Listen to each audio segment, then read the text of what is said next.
Thiès TV, la première scène thiessoise. Chers téléspectateurs de la Thiès TV ñu amaat mbégte ak contentement di ànd ak yéen ci seen émission suñu invité muy émission boo xam ni dañ ko réservé pour les responsables politiques de la région de Thiès et surtout aussi ñi nga xam ne ñi nga ci Sénégal yépp.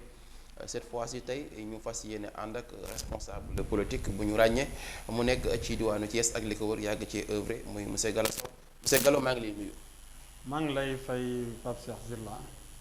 ça va di ko kontaan ci dalal bi nga xamante ne moom nga ma dalal ci émission bi tey bi pour ñu mën a waxtaan situation bi nga xamante ne am na ci dëkk bi ni nga xamante ne moom lay doxee ak yëngatu bi nga xamante ne moom lañu yëngatu ci politique bi. Aïcha am na solo muy yëngatu bu am solo bi nga xam ne yéen a koy yëngatu ci wàllu politique waaye tey rek xam naa ni suñu waxtaan fi ñu koy tàmbalee rek les téléspectateurs yi nga xam ne ak actuellement bëgg nañu xam kan mooy monsieur Gallo Sow juste rek tey boo ma doon defar ci résumé rek pour présenter ma Gallo Sow nan nga ma ko mën a tënkalee. waaw Gallo moom mooy le président du mouvement Agir ensemble pour notre avenir. Mouvement Agir ensemble pour notre avenir bi nga xamante ne dañ koo créé depuis 2014 mu nekk fii ci Thiès. li tax nag ñu créé ko mooy comment faire pour que ñun en tant que jeune en tant que ñi nga xamante ne mooy citoyen dëkk bi ñu apporter suñu contribution ci développement local bi nga xamante ne moo fi nekk nan la ñuy def ba soutenir yenn jeunes yi pas sur le côté financier kese mais di leen épauler di leen conscientiser di leen jox ay xalaat di leen permettre que ñuy am yeneen issue ci ouverture yi nga xamante ni bëgg na yi nga xamante ni moom moo fi nekk mais dans tout ça li nga xamante ne moom moo ko incarné mooy nan la ñuy def ba jël suñu avenir en main téye ko suñu bopp di ci dox di ci à partir de zéro wala à partir de rien du tout ñu bañ a xaar kenn ci li nga xamante ne la ñuy def bâtir ko de telle sorte que képp koo xamante ne dañ ci fekk si dañ ciy jàppale ni dina fekk ñu teg daal. donc bi ngeen créé ay mouvement bi ak léegi xaw na duré wala. waa duré na ndax depuis 2014 lañ teg mouvement bi. boobaa léegi ñu ngi ciy liggéey sur tous les plans ci éducation ci social ci renforcement de capacité ci jàppale nit ñi ci wàllu cheminement yeeg ci li ñuy doxalee yépp ci insertion emploi et tout. donc souvent dañuy gis ñi ci ëpp ñi nga xam ni dañuy créer ay ce qu'on appelle des mouvements politiques c'est des mouvements yoo xamante ni souvent day am problème activité day nekk boo xam tur lay yem rek est-ce que tamit yéen avancé ngeen ci ba créer certaines activités yoo xam ni dinañ ci mën a teg loxo. waaw activités yi moom comme li nga wax dëgg la mais tey jii boo gisee mu xaw a metti ci activités yi mooy mouvement en général da dul am subvention da dul am jàppale volonté bi nga xamante ne moom moo ci am muy président bi ak ñi nga xamante ne ñoo bokk ci mouvement bi mais contrairement ak sunu mouvement tey jii yow fii ma toog nii c'est pas la première fois ma ñëw fi ñëw nga sunu activité beneen télé ñëw na sunu activité dëkk bi yëpp tamit gis nañ suñuy activité yi nga xamante ne moom nga koy def mais activités yi nag day am tuuti distance ndax li koy waral mooy il faut que nga koy parrainer ak ay autorités wala ay nit di ci jàpp yoo xamante ne day tax activités yooyu di mën a gën a dox mais en tant que mouvement li nga xamante ni moom jublu nañ ko mooy fexe nañ ba def des actes concrets actes concrets yooyu moom leer na ne def nañ ko moom moo tax ñu mën a exister ba jusqu'à présent ba aujourd'hui tey jii loolu moo ñu permettre que bi élections yi locales yi jubsee ñun war a natt suñu bopp pour mën a participer ci élections locales yi taxaw ci nag taxawaay bu mat sëkk boo xamante ni membre yi nga xamante ni gëm nañ cause bi nga xamante ni moom la ñuy doxal militants yi nga xamante ni gëm nañ cause bi nga xamante ni moom la ñuy doxal ñoom ñëpp bi ñu leen ko waxee ñu ànd ci rafetlu ko suubu ci pour coalition boobu nga xamante ni ñu ko doon dox. d'accord xam naa loolu incha allah ci kanam rek ci biir waxtaan bi dinañ ci ñëw donc seen engagement vers les élections locales mais aussi dañu gis ci mouvement bi ngeen créé. yaa ngi avancé léegi ci activités yi nga xam ne yéen a ngi koy mëne mais day am loo xam ne aussi xaw nañu jaaxal parce que da nga ni pour ngeen am ay autorités yu leen accompagner ça pose problème. donc est-ce que bu fekkee yéen a bokk benn bëgg-bëgg ñoom dinañ pare pour jàppale leen. xam nga dafa am benn aspect boo xamante ne dafa am ci situation boo gis mooy autorité bi dafa am niveau bu mu nekk. local te ci biir doxalinam ci biir gestion mooy jàppale ndaw yi da cee bokk jàppale ñii ñëw jàppale ñi nekk ci yoon bi ndax tey ji su dee soo jëlee benn groupe wala classe wala dara ñëpp mën nañoo bokk li ñuy wax tronc commun comme ni ñu ko waxee. mais ñii après dañuy jaar fii pour nekk ci lii ñii nekk ci lële tey jii ñi nga xamante ne ñoom ñoo jël relève politique nekk jeune ñi ci kaw dañ leen war a motiver jàppale leen ba nga xamante ne ñoom yoon boobu ñu jaar ñoom su dee après dañuy dem beneen stand wala ñu jóge fi ñeneen ñi ñëw dina fekk ñu liggéey yoon bi mais fii malheureusement loolu amu fi amul benn responsable politique boo xamante ne day yor responsabilité di gis ndaw di nekk ci kaw ci suuf di ñëw mu koy may loxo loolu bëriwul li muy am. difficulté bi nga xamante ne moom la ñuy rencontrer bokk na ci tey jii amul benn activité boo xamante ne mës nañ koo def ab autorité boo xamante ne dañ koo jox ndomba tànk te fii ku dimbali moo fi nekk. fii amul kenn koo fi nekk daal pratiquement ñi ci ëpp 90% autorité politique yi nekk Thiès dañu leen a dimbali soit dañu leen a nommé wala ñu teg leen ci benn place. tout à fait. mais tey jii amul kenn ci ñoom koy sollicité lu dul lu ñu lay wax ñëwal seey ci ñun wala ñëwal ànd ak ñun ci li ñuy liggéey mais amul kenn ku ciy jàpp amul kenn koo xamante ne tax na mu ni nga mën a fàttaliku ni bi nga def activité sàngam moo ci jàppee lii wala bi ñuy def activité sàngam moo ci jàppale autorité locale te loolu seen devoir la ndax tey jii suñ jëlee autorité locale li ñuy wax comme ñi nekk ci maire yi maire boo ko bindee dalaa war a jàppale. d'accord incha allah xam naa loolu ci kanam lañ ci war a ñëw donc ci li jëm ci côté maire bi et tout mais juste rek dañu nekkoon ci point l'essentiel muy point bu am solo pour rek ñu mun cee waxtaan muy par rapport ak seen activités yi nga xam ne seen mouvement doon na ko def mais juste aussi ñu ñëw nag ci fu am solo fu ñu bëgg gën a mën a waxtaane muy dañu jógee ci élection présidentielle nga gis aussi coow li xawoon na bari gauche à droite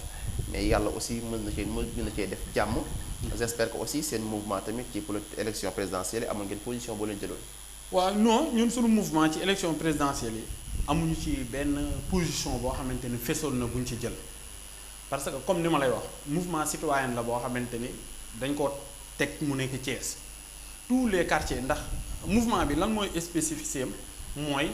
tous les quartiers de Thiès. presque am nañ fa 5 à 10 représentants yoo xamante ne ku ci nekk am na ci bi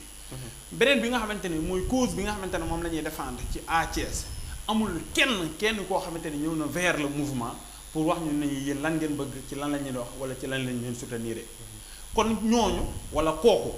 amul benn privilège pour mu woo mouvement bi yëpp ne leen topp leen ci ginnaaw diw wala nañ dem soutenir diw politique bi nag c'est-à-dire dafa large xëy na ku ci nekk am na koo gëmoon wala ku ci nekk am na loo xamante ne moom moo la doy ci politique gu keneen ki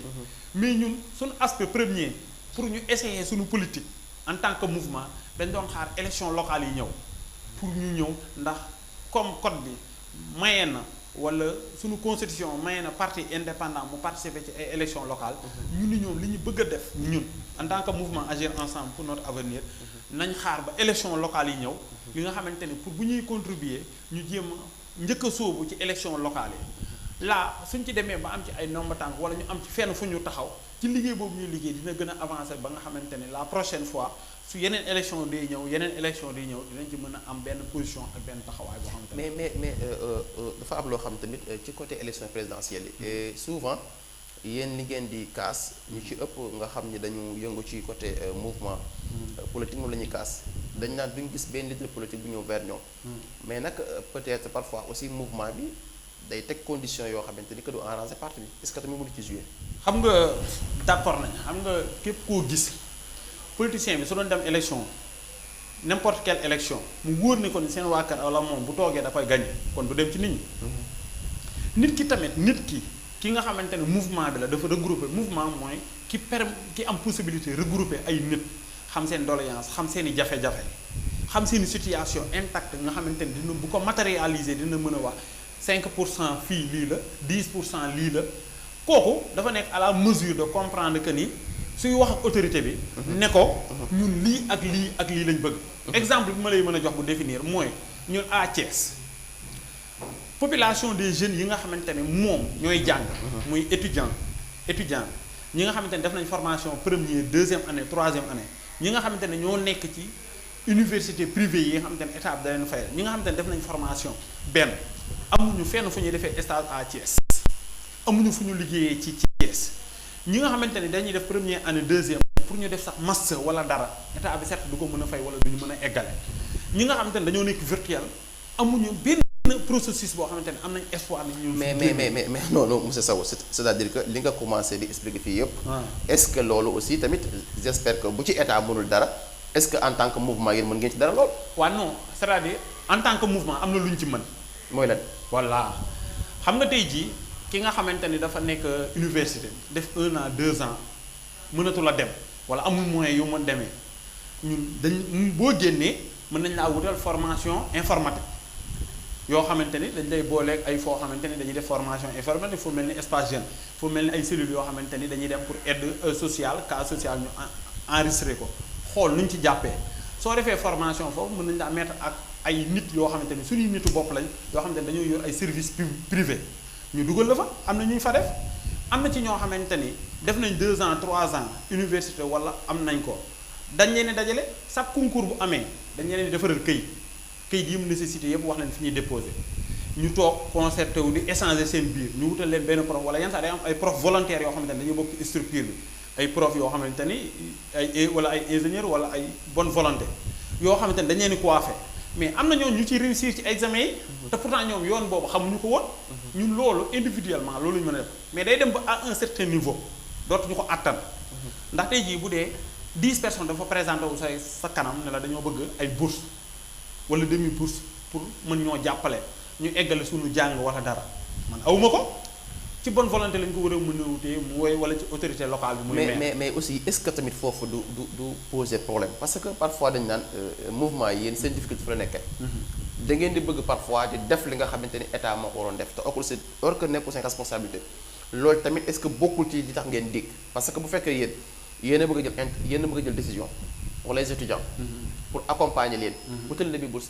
mais loolu tamit bu fekkee seen doole attanu ko amoo leen certaines responsabilités tamit day poser problème. waaw d'accord na mais il n'est pas dit que ni mënoo dara rek waroo cee jéem dara. mais noo koy jéemee. ci ban voilà d'accord xam nga parce que attends yaa wax léegi ni autorités yi. waaw yéen a ngi demandé mais amu ci kenn koo xamante ni. taxaw na pour jàppale seen activité te ñoom ñoo ci am ay responsabilités ñoom la ñu élu ñi ñu nommé leen. léegi yow soo dégloo naa la xam nga tey jii dans le cadre du bourse pour les élèves étudiants. tey jii ñëpp d'accord nañ ni bourse yi maire lañ ci war a jàppale. non ci ban domaine de la maire. voilà d'accord maanaam dafa am ci compétence maire yi nga xamante ne dafay liggéey dans le cadre de l'éducation. éducation mais ban éducation la. non dama ni la. xam nga day jii dama ne la soo duggee ci compétence yi nga xamante ne maire moo ko yor collectivité locale. ci seen i dimbal ci seen i doxalin am na ci partie boo xamante ni bourse yi lañ ci am nañ fa potentiel. li mu lay wax nii. non attends xam nga si on parle des compétences. il y a ce qu'on appelle les 9 compétences transférées. waaw mais éducation mi ngi ci bokk. waaw mais aussi éducation c'est diamétralement opposé. ak li nga xam ne dañoo nekk école supérieure. non éducation ak man dama laa wax ne la bourse li may wax dafa leer nañ dama ni la. tey jii soo jëlee comparaison. y a beaucoup d'élèves étudiants yi nekk à Thiès. dañuy di wut transfert dem Dakar. di dem ci mairie di déposer bourse sociale. tout à fait. comprendre nga ma la. mairie yi nekk Thiès am na ñu fi déposé loolu ñoom dañuy wax ne ku ko fi déposé dinañ ci jàpp.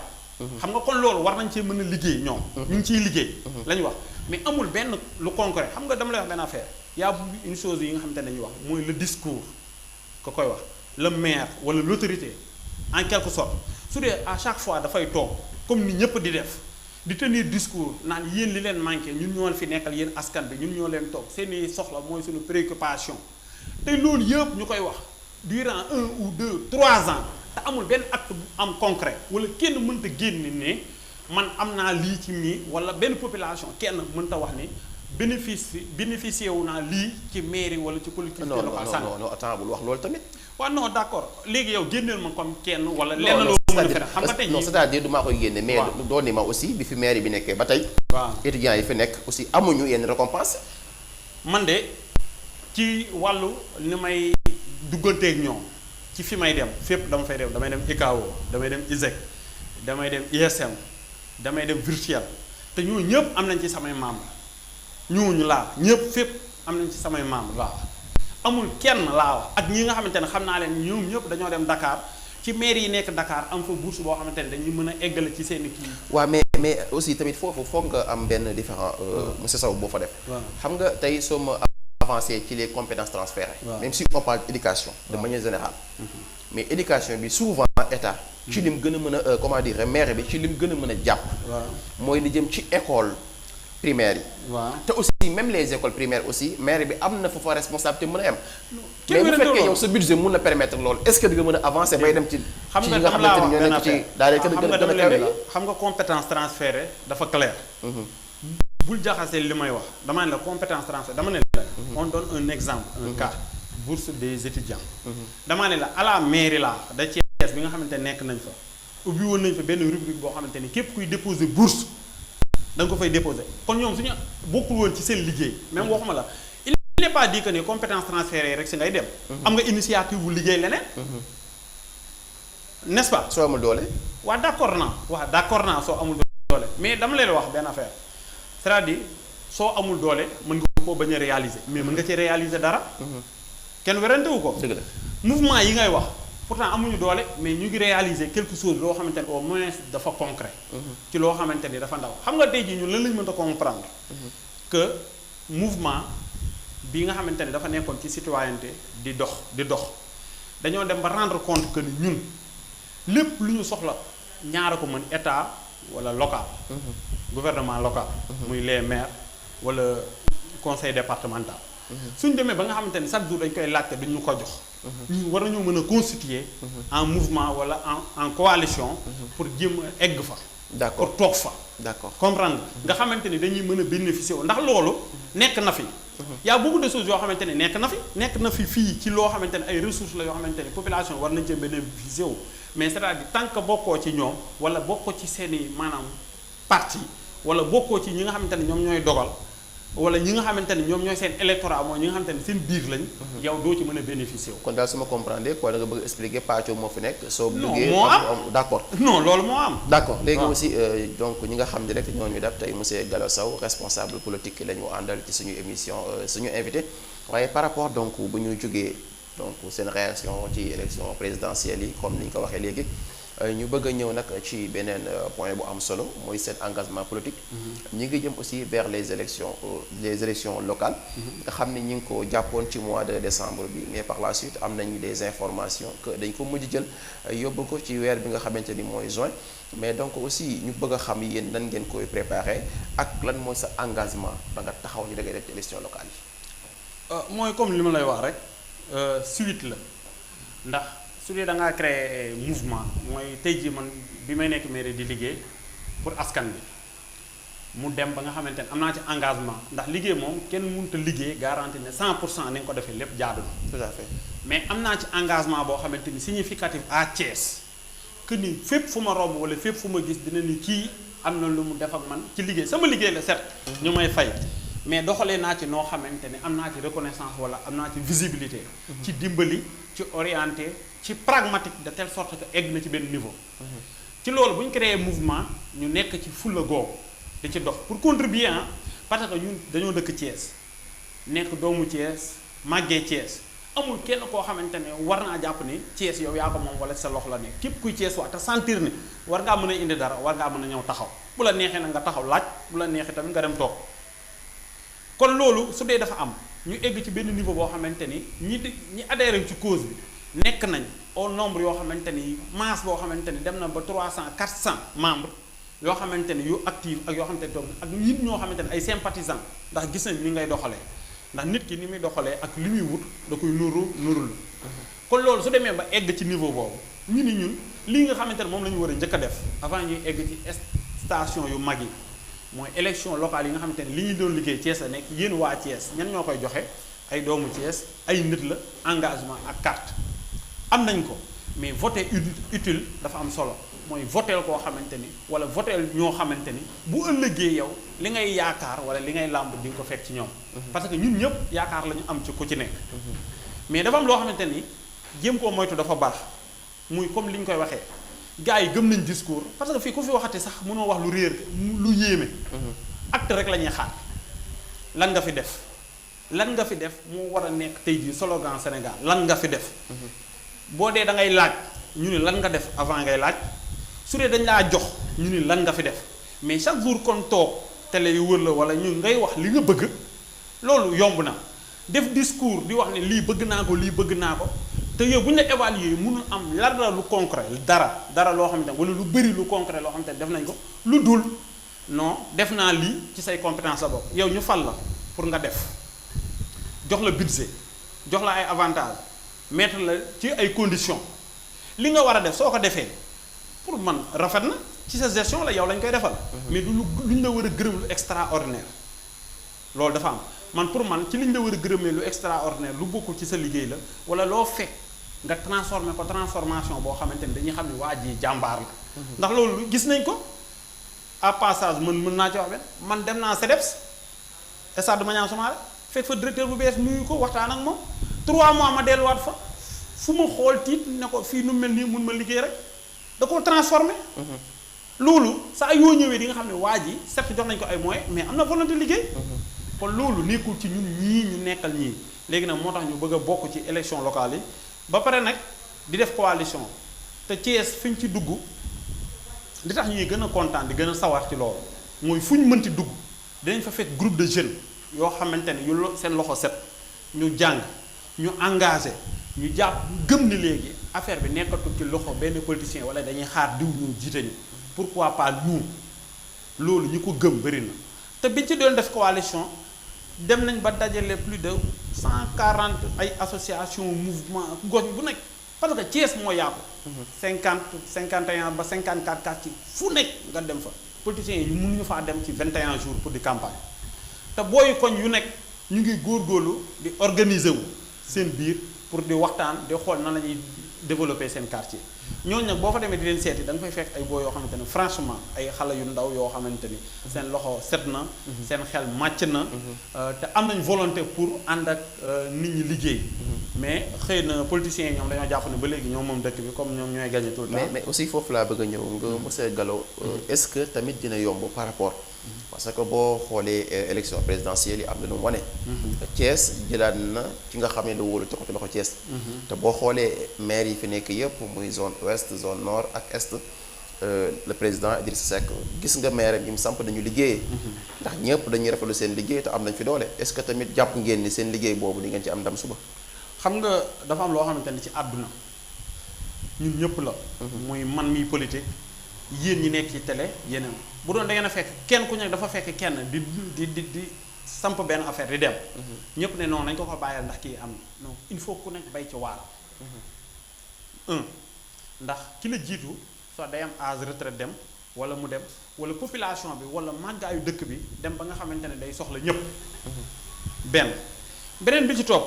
mooy comme li ngay wax le président Idrissa Seck bi nga xamante ne moom réew mi mooy le président de réew mi. xëccoo ay élection présidentielle. mais doomu Thiès moo doon xëccoo ko yeneen doomu dëkk. képp kuy doomu Thiès day jàpp ni doomu Thiès bu nekkee président day am intérêt Thiès. loolu dañ koy nangu ci électorat politique. ci doxalin dañ koy nangu moom ba mu paree nag mu jël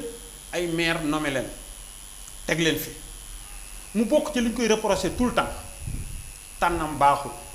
non lan moo tax. lan moo tax tànnam baaxul. parce que ñu attend parce que maire yëpp kenn ku ne li nga liggéey mën nañ cee teg loxo. waaw d'accord léegi yow bu la neexee mën nga ko wax ñoom bu ñuy défendre seen budget wala bu ñuy défendre li nga xamante ne seen bilan la pour di ko liggéey peut-être mën nañ koo wax amuñu ko contradire mais mën naa génne le contraire ndax tey jii élection locale 2014 bi ko Idrissa Seck di dem dafa wax ni Diatara day koy jëlee ci mairie ville ndax dañ koy fustiger. may mun a jee dañ koy jëlee maire ouest ndax dañ ko fa liggéeyam baaxul loolu dëgg la. ñu avancé ci loolu. aujourd'hui mu ñëw gagné waat Thiès nommé Aline Sow Lamine Diallo Pape Diop Talla Sylla tey jii aujourd'hui ñëpp ñu ngi fustiger li nga xamante ne mooy doxalin bi wala ñoom seen gestion wala ñi nga xamante ne ñoom ñoo ngi def nit ki nag moom bu toogee di wax ci gestion. kenn gisa boobu muy toog di ŋàññi bopp amul. mais tamit askan mi tamit teg nañ ci bët ci li nga xam ne maire liggéey na ko tout récemment rek ci Pape Bassirou Diop mën nañ ciy wax initiative bu am solo bi nga xam te ñëpp ko apprécier mooy champ de course amoon nañ difficulté. waaw. tey kan moo ko réglé. non damaa ne la champ de course ku ko réglé ci nan. Pape Bassirou Diop. ci lan zeng yu daanu. non objectivement damaa bëgg a xam. su waaye sëriñ mënuma zeng yi. non déedéet damay laaj yow xam nga ni champ de course fii amoon nañ problème électricité. waaw joué na ci ak yeneen ak yeneen. mais au moins le maire Pape Bassirou Diop def na effort ba sauver nawetaan. si à Thiès léegi xam nga man dama lay am lu ma lay laaj yow parfois. c'est-à-dire acte boo xamante ni day sauver nawetaan wala da nga ci am benn renseignement wala dafa am lenn lu ci bëgg. bokkut loo xamante ne acte politique la xam nga tey jii champ de course am na administrateur. defar nañ ko de telle sorte que muy am ay revenus lucratifs. est-ce que tey jii champ de course. normalement comme stade de Maniang Soumaré mu am ñu koy gérer muy am ay revenus lucratifs yoo xam te ñun ñëpp leer na ne am na ñu koy louer am na ñu fay def ay activités di joxe xaalis war naa am problème électricité ba maire mais ci gestion maire bi la. n'est-ce pas mais Pape Diop xaalisam la génnee joxe pourcent de course bi wala xaalis bi nga xamante ne moom la ñuy organiser de telle sorte que fi mu war a jaar mu jaar fa moom lañ génneewaat fay wala lan la. mais pourtant mën na ko bañ a def. waaw ci gestion kan la. ci moom. voilà mais dama ne waaw non xam nga lan laa bëggoon nga xam foog nga nangu ça ne veut pas dire que. parfois responsable dina am loo xam ne war na ko mën a def te du ko def. waaw d'accord naa mais su ko defee aussi war nañu mën a saluer loolu. waaw non xam nga man lan laa bëgg nga comprendre ko damaa ni la Pape Diop bu fekkoon fu daanu wala fu tëje comme fii amul woon gazon El Malick ñëw ne dafa bëgg def fa gazon du ci dara dëgg la wala dëgg El Malick Seck du maire du dara conseiller la xaw ma jàllul conseiller. mu bëgg a contribuer ne day def foofu gazon def fa électricité def fa lépp mooy def fay poto geste boobu mu def moo gën a ngand que ba pare mu am gestion lucrative boo xamante ne am na recette yu fay génnee recette yu fay kon léegi moom su ko fayee ci xaalisam ba pare mais na def audit pour wax ne recette yu fay génnee fan la dugg. d'accord xam naa foog ñu avancer parce que waxtu yi léegi des bareetul te actuellement nii war nañu duggaat ci yeneen point yu gën a am solo. donc ñëw nañ ci li nga xam ni wax nga ko léegi muy seen engagement politique ak li tax aussi ngeen créer seen mouvement. waaye tamit ku ne xam na ni mbir mi tàng na. ndax ñu ngi dégg caution bi 10 millions la. donc est-ce que yéen foo leen ci toll pare ngeen pour joxe caution 10 millions boobu ak ban jàngat ngeen ci am. xam nga mooy en politique su dee xaw nga cee def tuuti formation. certes mouvement nag la ñu yor mais duñu ay amateur lépp dañ koy préparer parce que ñun xalaatoon nañ ni mën naa am caution comme ni présidentielle amee caution. mën naa am parrainage tamit. mais amul lu ñu ciy ragal. muy parrainage man je crois que ni ba ma koy wax mat na ay 2 ans 3 ans que bu ñu ko dee tey jii taxawal bokk na ci li nga war a taxawal pour sa askan xam ni parrainage mooy ñëpp ñu xàmmee la. ndax tey jii Gallo mën naa nekk ci dëkk bi peut-être mën naa bañ a am 10 millions yoo xamante ni da koy denc wala da koo dencoon mais su amee ressource humaine mooy li ñuy wax li ëpp importance ci àdduna mooy ay ressources humaines. du question milliard wala dara boo ko amee da nga am lépp da ngay am nit ñi am xaalis bi. ndax nit ñooñu suñ dajalee xaalis bi teg ko rek xaalis boobu mën a ñëw suñ ñu waxee parrainage da nga koy mën a mais tey jii am na ñoo xamante ne mën nañoo parrainer 10 000 communes. mais mënuñoo am parrainage bu benn commune. tout à fait voilà. kon ci contexte boobu ñun da nga xamante ne beneen bi nga xamante ne moom moo ci toog mooy certes 10 millions bari na ndax façon bi ñu ko defaree. mooy teg 10 millions commune bu nekk département 10 millions que APR su bëggoon na dem dëkk fépp joxe fépp 10 millions di joxe fenn 10 millions mu couronné fa loolu ak ki nga xamante ni benn zone la am pour def 10 millions beneen bi ci toog ci 10 millions li tax mu bari te teguwul fenn. mooy da ngay dem fu mel ni Matam wala Ourossogui wala Vélingara wala les villages les plus reculés nga fekk fa nit koo xamante ni soit saret la yor wala vélo wala mu yor benn oto ci dëkk ba nekk fonctionnaire xaw a am jege population boo xamante ni saa yu demee élection comme daaw ni mu bay passé 2014 ni mu demee woon élection am ay conseillers ndax jege bi mu jege askan la jege bi mu jege population ren ñu indi caution à 10 millions kooku dootul dimbali askan ba. kooku kon du question de Gallo lay graw mais c'est-à-dire il faut que tamit ñu may ñenn ñi nga xamante ne jege nañu seen population. ñu am beneen envergure bu ñu taxaw mais aussi foog nga nangu parce que suñu nee caution 10 millions foog nga leeral askan bi tamit am na benn pourcentage boobu dañoo koy delloo. waaw non loolu am na. waaye kon aussi pertement amu ci. parce que non boo wóoree sa bopp bay dem aussi. war nga mën a teg 10 millions lu tax xam nga tax pertement am ci d'une certaine manière am na ñoo xamante ne dañuy éliminer d'office dès le départ. waaw mais d'accord c'est-à-dire aussi est-ce que Sénégal tamit loolu sonaluñu da ngay gis benn silla boo xam ni amul base politique. waaw jékki-jékki rek. mais am na 10 millions bu ko fàtte tamit. d'accord nangu naa. voilà kon kooku day jàll. d'accord non nangu naa c'est-à-dire que tey man su ma leeree nii su ma demee ci élection. en tant que silla. mënuma am. yenn voix yi. su boobaa du ma jaral may risqué di joxe 10 millions. est-ce que tamit bëgguñu ñenn ñi nga xamante ne dañuy dem ci élection yi comme ça rek pour ñu mën leen a. waaw léegi par conséquent mën ngaa fekk ñetti bailleurs yoo xamante ne dañoo demoon Europe def fa 25 ans wala ñoo xamante ne fii lañ nekk am nañ seen xaalis boobu tëdd seen kër dégg na 10 millions la ñu ni ñëpp daw nañ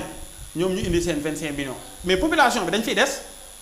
yow bu Gallo bu dee demoo élection say militants dañuy toog ne la ñoom comme ñun demoo élection duñ dem mais dina am benn pourcentage boo xamante ne day dem élection boo xamante ne waajoon su demee mais day am possibilité ci pourcentage boobu même si le taux est faible mu dem élection suñ ci demee élection mais day am conseil day mën a nekk maire kon yow li nga doon défendre kañ lay nekk ñun waxuñu la bu mu am caution waxuñu bu mu am parrainage. mais 10 000 moo bari. voilà na abordable. na abordable ñu permettre que nit ñi nga xamante ni jege nañ seen askan parce que décentralisation la ñu wax élection locale la. dafa am loo xamante ni ñi nekk ci dëkk ba. ñuy jël préoccupation soxla yi di ci dox de telle sorte que ñëpp duñ dem ci état pour mën a dem foofu. tey tamit su ma la doon laaj lan moo la gën a métti ci Thiès ba tax aussi gën leen motiver pour ngeen dem ci élection locale yi ci résumé loo may wax. benn bon yeneen maire yi man nekkuma ko suñu maire ville laa nekkoon muy suñu maire Talla Sylla bi nga xamante ni bi ko Idriss Seck joxee nomba tànk yi presque Thiès yëpp tàccu nañ ci rafetlu gi ci doxalin bi que mu nekk ko mais par rapport ak gestion bi nga xamante ni du ndax difficulté day am ci gestion mais par rapport ak doxalin bi par rapport ak li ñu nekk ak moom parce que nit booy wax da ngay wax li nga nekk ak moom. par rapport ak li nga xamante ne moom nekk nañ ko ak moom par rapport ak li nga xamante ne en tant que travailleur sumb nañ ko ak moom te bi muy ñëw mu jël ànd ak ay nitam ñëw service bu nekk mu dugg fa ci biir mairie bi mu ñëwee ci état civil li mu fa wax mooy injustice weesuwul ay nit di liggéey nekk bénévole ñuy fay fal jël ay nit yoo xamante ni kenn xamul leen di leen fay injustice weesuwul ngay liggéey loo ay nit ba weer bi dee doo leen fay injustice weesuwul ngay jël maanaam di xool li la neex di ko aakimoo ci wàllu suuf ak lépp loolu damaa ñëw def naa ci sama enquête pour jëlee ko fi aujourd'hui fii ñu toll de 2014 à léegi lu pire loolu am na ci moom ci gestion ci doxalinam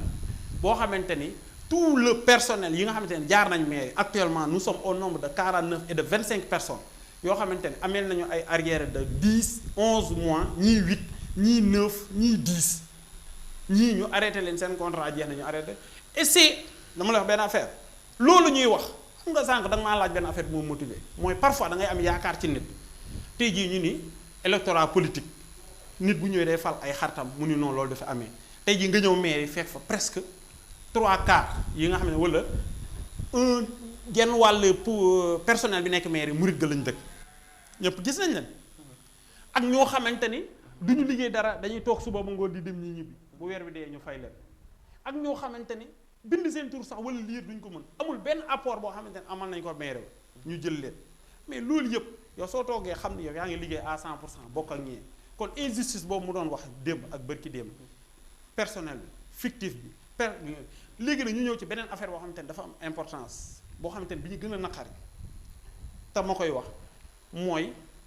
ñu toog di ko seetaan malgré loolu yëpp am na ñu ànd ak moom ci liggéey ba parce que dañuy wax naan dafa am période des vaches maigres yenn saa nit day nekk ci benn situation ameel ko 11 mois ñu dépassé 11 mois yooyu ñu ñuy fay ñu dem à un certain moment mu am problème ak waa conseil réew mi ñu bloqué budget bi ñëpp xam nañ ko ñu toog ay 5-6 mois fayeekuñu mais amul benn télé fu ñu mënta dem pour kaas pour wili pande ko pour waxtaane ko wala pour diaboliser ko dañoo toog muñ et pourtant élément réew mi ak ay nit ñi dañuy woo di ñu dugal ci yoo ak di ñuy suruxal pour wax ne leen yéen doo leen fayee ko wala yoru leen dara loo leen fayee ko et pourtant à cette même période saa yu defee bëggee def festival dina fexe ba du def festival su bëggee voyager dina ko jël en charge mu voyager def na fi sargal Talla Sylla jël ko defal ko saa yu demee bëggee def consultation dina ci def ay moyens pour que loolu taxaw. d'accord léegi nag même ci li may daanelee li ñu gën a metti mooy ñu invité ko seen show mu ni non Thiès ma ngay set moom la engagé moom Thiès mooy bale mooy set moom la Thiès waay ñooy apprécier mais pour le personnel bi ñuy wax naan da kenn fayu leen fay naa ñëpp amee lu ma kenn arrière ñun bi ma ko toogee di ko seetaan damaa toogoon ak sama jabar mais damaa tiit ba xaw ma lu may wax ñeneen ak ñeneen ñi am naa ci benn collègue boo xamante ne moom bi mu xëyee dañu ko indil convocation bi mu demee police su parcelle commissaire bi na ko lan la mënu ko dafa maa ameel ay bon ci boutique bi ñu toog lu yàgg fayu ma démb seetaan naatale seen maire ne amelul kenn dara ñëpp fay nañ leen commissaire na ko dara amu ci bàyyi ko mu dem kii bu fayee ko dina la ñëw fay. d'accord xam naa incha allah loolu tamit comme waxtu bi ngi commencé dab te li ñu dese rek bareetul ñu bëggoon a xam tamit seen programme bi ngeen fas yéene teg pour élection locale yi ñu jëm. ñun programme bi nga xamante ni ñu ngi koy teg pour élection locale yi nga xamante ni dañ cee jëm bokk na ci Thiès ville mal éclairée. mu bokk ci préoccupation majeure.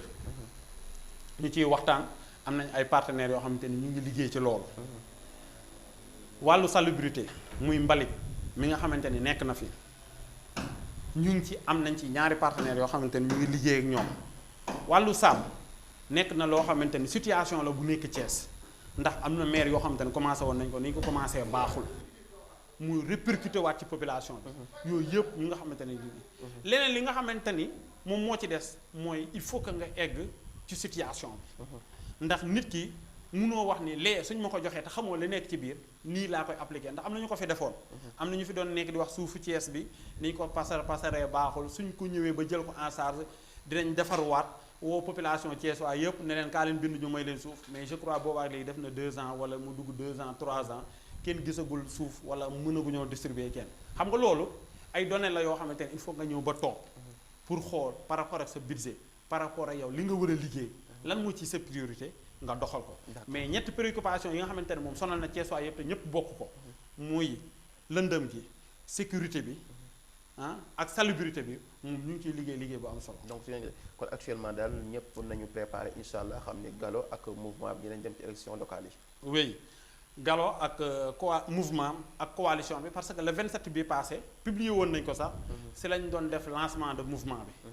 lancement boobu li tax ñu daaxaar ko ba jëmee jamono mooy consensus bi nga xamante ni waa dialogue bi ñu ngi ko doon waxtaanee. ñoo ko waxtaanee pour wax ni dañuy pousse élection yi. comme léegi ne dañuy pousse élection yi dañ doon xaar ba li nga xamante ne mooy modalité yi ak lan lañ waxtaanee ak lan lañ fixé ñu mën a kii bi mais tey jii dañuy lancé waat appel tamit ci coalition boobu. wax ni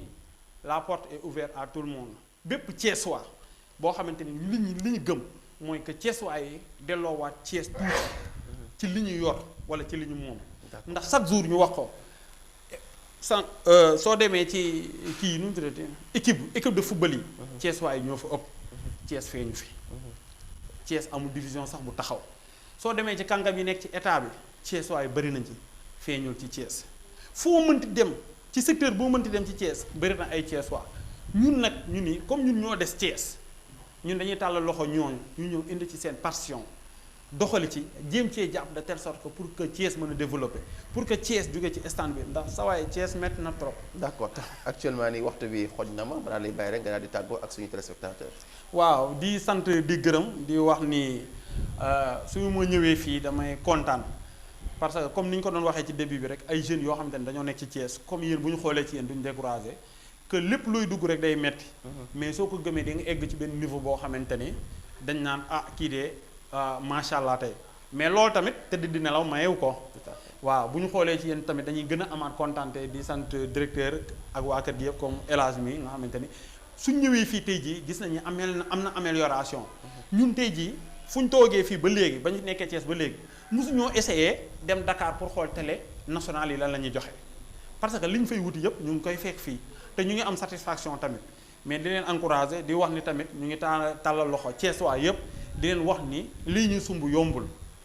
pour mais bénéfice su Thiès waa yëpp la nan la ñuy def ba changer